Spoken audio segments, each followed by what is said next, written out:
Hello, this is the 11th video on electromagnetism for classes 6 to 10. This is bilingual, Hindi, English, can be used by students of class 10 to review and to understand. इस video में हम induced charges के बारे में जानेंगे. Static induction, electrostatic induction. पिछले video में हमें देखा था कि हम जब रब कर कर पीवीसी पाइप को या ग्लास रॉड को चार्ज करते हैं, उस चार्ज को हम मेटल ऑब्जेक्ट पर हम ट्रांसफर कर सकते हैं, मेटल ऑब्जेक्ट को के ऊपर मूव कर सकते हैं, और फिर दो मेटल ऑब्जेक्ट्स के बीच में भी चार्ज ट्रांसफर हो सकता है. और फिर हमने देखा कि गोल्ड लीफ इलेक्ट्रोस्कोप, जिसमें हमने उसके ऊपर जो नॉब है उस पर हमने चार्ज रखा और फिर वो चार्ज नीचे तक उसके लीव्स तक चला गया और फिर म्यूचुअल रिपल्शन के कारण लीव्स डाइवर्ज हुए, दूर हट गए. ओके. और फिर हमने ये भी देखा था कि पहले हम नेगेटिव चार्ज रखते हैं इलेक्ट्रोस्कोप पे और फिर बाद में पॉजिटिव चार्ज रखते हैं तो लीव्स कोलैप्स हो जाते हैं क्यों, which means that positive the charges cancel. तो इसका मतलब है कि किसी ऑब्जेक्ट में इक्वल क्वांटिटीज में पॉजिटिव और नेगेटिव चार्ज हो तो वो ऑब्जेक्ट न्यूट्रल लगता है, जैसे कि इट इज नॉट चार्ज्ड. फिर हमने एक और फिनोमिनन देखा था लेकिन उसको हमने पॉइंट आउट नहीं किया, इस पर कोई टिप्पणी नहीं की.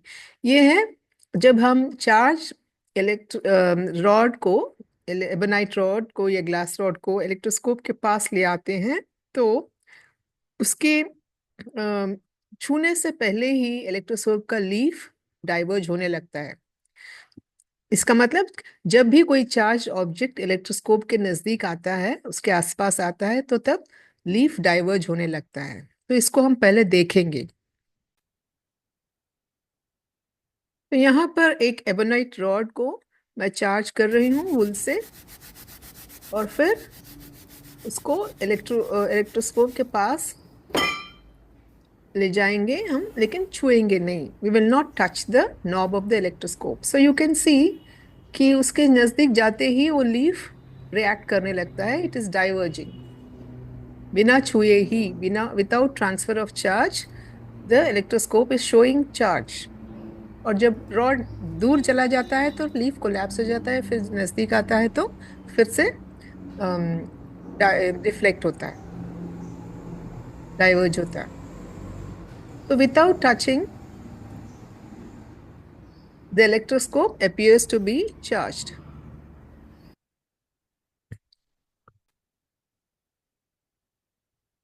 This is induced charge. जो चार्ज इलेक्ट्रोस्कोप बता रहा है, दिस इज कॉल्ड, उसको हम इंड्यूस चार्ज बोलते हैं. सो इंड्यूस का मतलब to persuade, to lead someone to do something, to make someone do something. जिस तरह हम जब एक आयन पीस को एक पावरफुल मैग्नेट के नजदीक लाते हैं तो आयन पीस खुद मैग्नेट की तरह बिहेव करता है जब तक वो पास रहता है. सो this is induction, magnetism by induction, हमने देखा था. Similarly this is also electrostatic charge which is induced. तो इलेक्ट्रोस्कोप पे जो चार्ज दिख रहा है हमको, दैट इज, हम उसको इंड्यूस्ड चार्ज बोलेंगे. और जो हम जो एबोनाइट रॉड पर जो हम ले आए थे उसके नजदीक, उस चार्ज को हम एक्सटर्नल चार्ज बोलेंगे. So this was observed in 1750s. तब से इंडक्शन, इलेक्ट्रोस्टैटिक इंडक्शन के बारे में साइंटिस्ट ने पहचाना. सो उसको कैसे, how do we understand it? So back then scientist समझते थे कि पॉजिटिव और नेगेटिव चार्जेस दो दो अलग टाइप के इनविजिबल फ्लूइड्स है जो हर ऑब्जेक्ट में इक्वल क्वांटिटीज, इक्वल अमाउंट में होते थे और मिक्स्ड होते हैं, थरोली मिक्स्ड होते हैं. और द ऑब्जेक्ट अपीयर्स न्यूट्रल. लेकिन अगर इन अनबैलेंस्ड हो, एक फ्लूइड ज्यादा हो गया दूसरे से, तो फिर चार्ज दिखता है. और चार्ज, और ये अगर फ्लूइड सेपरेट हो गए तो भी चार्ज दिखेगा. तो इस मॉडल्स को हम यूज करके हम इंडक्शन को कैसे समझ सकते हैं. तो हम इस मॉडल के हिसाब से हम इस तरह समझ सकते हैं इंडक्शन को। सो ये मेटल ऑब्जेक्ट है जिसमें पॉजिटिव और नेगेटिव चार्जेस दोनों फ्लूइड के फॉर्म में है और mixed up, thoroughly mixed up है, और ये एक्सटर्नल चार्ज है जो इस नेगेटिव हो है, it can be positive also. तो जो एक्सटर्नल चार्ज जैसे जैसे नजदीक आता है तो मेटल ऑब्जेक्ट में जो फ्लूइड चार्जेस होते हैं वो मूव होते हैं इसके अट्रैक्शन और रिपल्शन के कारण। सो पॉजिटिव चार्जेस इस तरफ आ जाते हैं अप्रोचिंग एक्सटर्नल चार्ज के नजदीक, और नेगेटिव चार्जेस उसके दूर चले जाते हैं। तो इस तरह जब बहुत करीब आ जाता है कुछ एक्सटर्नल चार्ज, तो ये मेटल ऑब्जेक्ट में चार्जेस पूरे सेपरेट हो गए, तो एक तरफ पॉजिटिव चार्ज और दूसरी तरफ नेगेटिव चार्ज आ जाता है। So these are the induced charges, metal object में इंड्यूस्ड चार्जेस।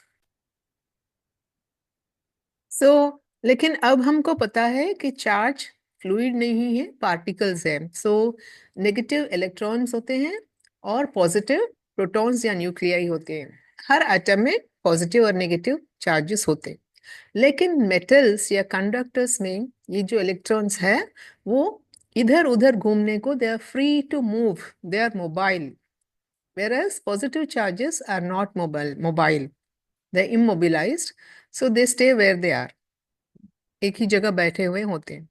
तो इस मॉडल के अनुसार अब हम इंडक्शन को कैसे समझ सकते हैं?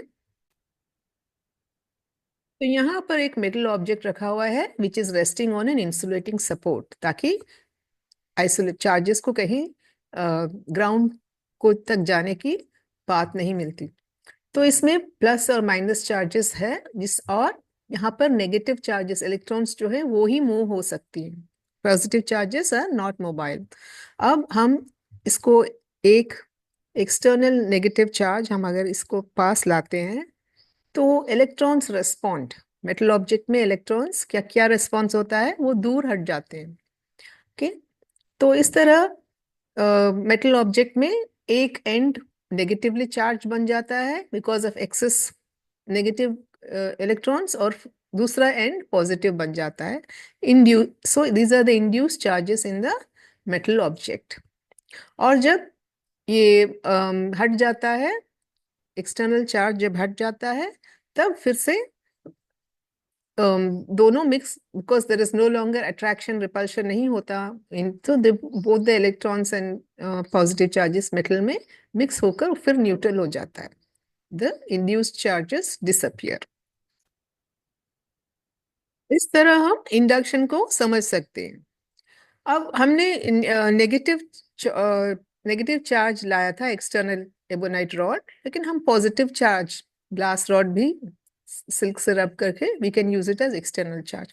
अगर हम एक्सटर्नल चार्ज अगर पॉजिटिव है तो इंड्यूस चार्ज इस तरह होंगे, इसका इसके जो नजदीक वाला जो एंड है वो नेगेटिव रहेगा और दूर वाला एंड वो पॉजिटिव रहेगा, क्योंकि electrons move towards the positive external charge. और अगर इनकमिंग चार्ज अगर नेगेटिव है तो इलेक्ट्रॉन्स मूव अवे, और फिर ये दूर का जो एंड है, दूर का वो वाला नेगेटिव चार्ज हो जाएगा through induction. So induced charges are temporary, जब एक्सटर्नल चार्ज चला जाता है तो फिर इंड्यूस्ड चार्जेस भी डिसअपियर होते हैं। इस तरह हम जो हमने जो देखा था इलेक्ट्रोस्कोप में जो डाइवर्ज हो रहे थे लीड्स, तो इसी कारण इंड्यूस्ड चार्जेस के कारण, क्योंकि दोनों लीड्स में एक ही टाइप का चार्ज आ जाता है, तो इसलिए लीड्स डाइवर्ज। अब हम इलेक्ट्रोस्कोप को चार्ज करेंगे इंडक्शन को यूज करके। अदरवाइज हम लोग वो एक्सटर्नल चार्ज को टच करते हैं, नॉब पर हम टच करके ट्रांसफर होता है चार्ज एल्बोनाइट रॉड से इलेक्ट्रोस्कोप के नॉब के ऊपर ट्रांसफर हो जाता है। अब हम without touching you can use a glass rod positive charge और an ebonite rod negative charge and charge the electroscope through induction. So उसको कैसे करेंगे, हम पहले हम इसका स्कीम देखेंगे। सो यहाँ पर हम इलेक्ट्रोस्कोप का मॉडल है, यहाँ पर this is a metal part, ये जो और इंसुलेटिंग सपोर्ट। सो इलेक्ट्रोस्कोप का नॉब, उसका स्टेम और इसके लीव्स लीव्स सो इस सारे मेटल पार्ट में plus and minus charges mixed होते हैं बहुत सारे, और negative charges electrons are free to move. अब हम देखते हैं, जब हम इनकमिंग एक्सटर्नल नेगेटिव चार्ज पास में आता है तो सारे चार्जेस सेपरेट हो जाते हैं इलेक्ट्रोस्कोप में। नेगेटिव चार्जेस दूर भागकर इस तरफ लीव्स तक चले जाते हैं, ताकि इनकमिंग नेगेटिव से बिकॉज ऑफ रिपल्शन दूर हट जाते हैं। ओके, तो एक ऊपर की तरफ पॉजिटिव होता है और नीचे, और इसके अदर साइड में नेगेटिव चार्जेस रह जाते हैं। सो this is charge, inductively charge. अब हम इसको हमको चाहिए कि जब रॉड चला जाए एक्सटर्नल रॉड, तब भी हमको चार्ज इस पर चाहिए, we want on the electroscope. So how do we do that? हम सो द लीव्स डाइवर्ज, हम इसको वी विल टच इट, हम इलेक्ट्रोस्कोप के नॉब को हम टच करेंगे। जब टच करते हैं तो ये जो नेगेटिव चार्जेस जो है, जो रिपेल हो रहे हैं, इनको बाहर जाने का रास्ता मिल जाता है। तो थ्रू हमारे फिंगर्स, उंगली से होते हुए, शरीर से होते हुए ग्राउंड तक बह जाते हैं, दे फ्लो। सो इस तरह सारे नेगेटिव चार्जेस फ्लो होकर निकल जाते हैं, और फिर हम उंगली निकाल देते हैं तो वो पाथ बंद हो गया। नाउ अब इलेक्ट्रोस्कोप के ऊपर electro net total positive charge बच गया है, so it has become charged. Okay, so वो पॉजिटिवली चार्ज हो गया। अब हम चाहे ये एक्सटर्नल चार्ज दूर ले जाएं, लेकिन electroscope remains charge, it has been become charge. So this is how we charge the electroscope through induction. अब इन एक्सटर्नल चार्ज इस वक्त नेगेटिव था, अगर एक्सटर्नल चार्ज पॉजिटिव हो तो भी इलेक्ट्रोस्कोप चार्ज होता है। तो क्या होता है तब? If the incoming charge is positive, फिर पॉजिटिव चार्जेस सारे इस तरफ दूर हट जाते हैं, और जब हम फिंगर से हम टच करते हैं उसको उंगली से, तब ग्राउंड से, हमारे शरीर से होते हुए, हमारे फिंगर उंगली से होते हुए नेगेटिव चार्जेस इलेक्ट्रोस्कोप पर आ जाते हैं, they flow in. Okay, and then to cancel the excess negative charge, यहाँ पे अट्रैक्शन के कारण ग्राउंड से इलेक्ट्रॉन्स इसके अंदर पुल हो जाते हैं, और फिर when you remove your finger, so the electroscope is net negative charge इस पे आ जाता है। सो you can use a positive external charge और a negative external charge and charge the electroscope induction को यूज करते हुए। So we have charged the electroscope by electrostatic induction. Next हम एक इंस्ट्रूमेंट देखेंगे, डिवाइस, इसका नाम है इलेक्ट्रोफोरस। Electrophorus is a device which was used by scientists to generate charge. Okay? तो हम हर वक्त चार्ज बनाने के लिए हम रब करते हैं, पीवीसी या ग्लास रॉड को हम रब करके चार्ज बनाते हैं। इस तरह बार बार रब किए बिना भी हम चार्ज जनरेट कर सकते हैं इलेक्ट्रोफोरस को यूज करते हुए। इसमें इंडक्शन का यूज होता है, इंडक्शन के बेसिस पे चलता है। सो ये अराउंड 1760 इस प्रांत में, in that time it was discovered, it was made, invented, and it was a useful instrument. तो how does it work? क्या है इलेक्ट्रोफोरस? इलेक्ट्रोफोरस एक कॉपर का प्लेट या शीट या डिस्क है, जिसको एक इंसुलेटेड हैंडल लगा हुआ रहता है। This is made of plastic, rubber, resin, कोई किसी ऐसे इंसुलेटेड मटेरियल का हैंडल है। हम इस हैंडल से पकड़कर इस प्लेट, कॉपर प्लेट को उठा सकते हैं। और हाउ डज इट वर्क? हम इसको पहले हम एक स्टायरोफोम शीट या कोई ऐसे मटेरियल को चार्ज करेंगे। सो नीचे चार्ज मटेरियल, इंसुलेटिंग मटेरियल जिसको रब करके चार्ज किया गया है, तो उसके ऊपर हम कॉपर शीट को रखते हैं, इलेक्ट्रोफोरस को रखते हैं। तो कुछ थोड़ा सा चार्ज कांटेक्ट के कारण ट्रांसफर हो जाता है। तो हमको पता है कि मेटल ऑब्जेक्ट पर चार्ज ट्रांसफर होता है, लेकिन इसमें copper is filled with plus and minus charges, right? बहुत सारे चार्जेस इसमें फिल्ड है। तो इंडक्शन के कारण इसके because of this near by charge, ये जो नजदीक में जो चार्ज है ऑब्जेक्ट है, इसके कारण इंडक्शन हो जाता है और फिर सारे नेगेटिव चार्जेस ऊपर के सरफेस पे चले जाते हैं और नीचे का सरफेस पॉजिटिव चार्ज बन जाता है। ओके, सो इस स्थिति में इफ इन दिस सिचुएशन अगर हम ऊपर के सरफेस को एक बार अगर हम टच करते हैं उंगली से, तब क्या होता है, ये सारे negative charges as we know सब भाग जाते हैं ground, they go away to the ground, flow out, and so copper plate is positively charged, इस पे नेट चार्ज आ जाता है।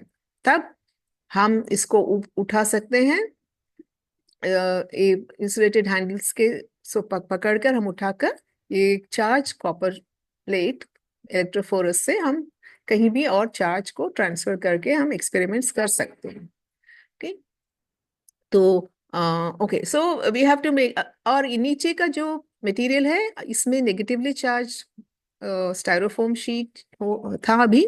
We can also use positively charge, जैसे ग्लास प्लेट को अगर हम चार्ज करेंगे तो यहाँ पे पॉजिटिव चार्ज होगा नीचे, तो इसके कारण इंडक्शन कैसे काम करता है, तब सारे नेगेटिव चार्जेस नीचे आ जाएंगे और पॉजिटिव चार्जेस ऊपर रहेंगे, और जब हम टच करेंगे ऊपर के सरफेस, तो बिकॉज ये पॉजिटिव चार्जेस के कारण ग्राउंड में से इलेक्ट्रॉन्स सारे यहाँ पे पुल इन हो गए, सो बहुत सारे इलेक्ट्रॉन्स इस पर आ जाते हैं, तो फिर जब हम कॉपर प्लेट को लिफ्ट करते हैं तो इट बिकम्स नेगेटिवली चार्ज्ड।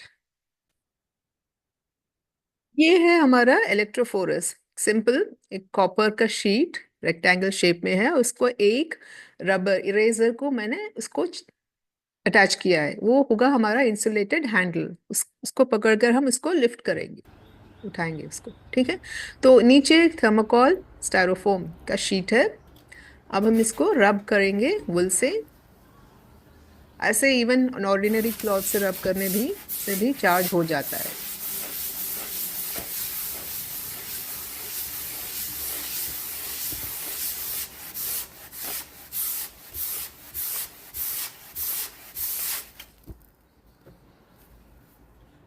अब हम इसके ऊपर रखेंगे, इंडक्शन हो गया, चार्ज सेपरेशन, अब हम इसको धीरे से एक बार टच करेंगे बस। तो टच जब मैंने किया तो एक क्रैकलिंग साउंड आया और फिर हल्का सा शॉक भी महसूस हुआ, तो चार्जेस, उसका मतलब है चार्जेस हमारी उंगली से होते हुए ग्राउंड तक चले गए। नाउ दिस क्योंकि नीचे स्टायरोफोम शीट नेगेटिव चार्ज है, अभी इस पे कॉपर शीट पे इलेक्ट्रोफोरस पे पॉजिटिव चार्ज आ गया है, सो अब हम इसको उठा सकते हैं और चेक कर सकते हैं इट इज चार्ज्ड। तो इलेक्ट्रोस्कोप को के पास इसको ले जाएंगे और फिर सो देख सी, सो यू कैन ट्रांसफर, से पॉजिटिव चार्ज है इसमें। ओके, तो कुछ चार्ज हमने इलेक्ट्रोस्कोप पर डाल दिया और फिर इस पे और भी है जो हम इसको टच कर कर इसको निकाल देंगे चार्ज को। अब हम इलेक्ट्रोस्कोप को भी डिस्चार्ज कर रहे हैं, एक बार फिर से चेक करते हैं कि इस पे कुछ और चार्ज है, थोड़ा सा फिर से टच करके इसको डिस्चार्ज करते हैं, दोनों को, इलेक्ट्रोस्कोप को भी और इलेक्ट्रोफोरस को। अब ये सेकेंड राउंड इसको फिर से इसके ऊपर रख सकते हैं, फिर से इंडक्शन, फिर से हमने टच किया, थोड़ा थिक सा साउंड आया, फिर एक बार और चार्ज हो गया इलेक्ट्रोफोरस, तो you can repeat it. Okay, तो बहुत बार जब तक इस पे स्टायरोफोम शीट पे चार्ज रहता है तब तक हम इसको इलेक्ट्रोफोरस को यूज करके हम चार्ज निकाल सकते हैं।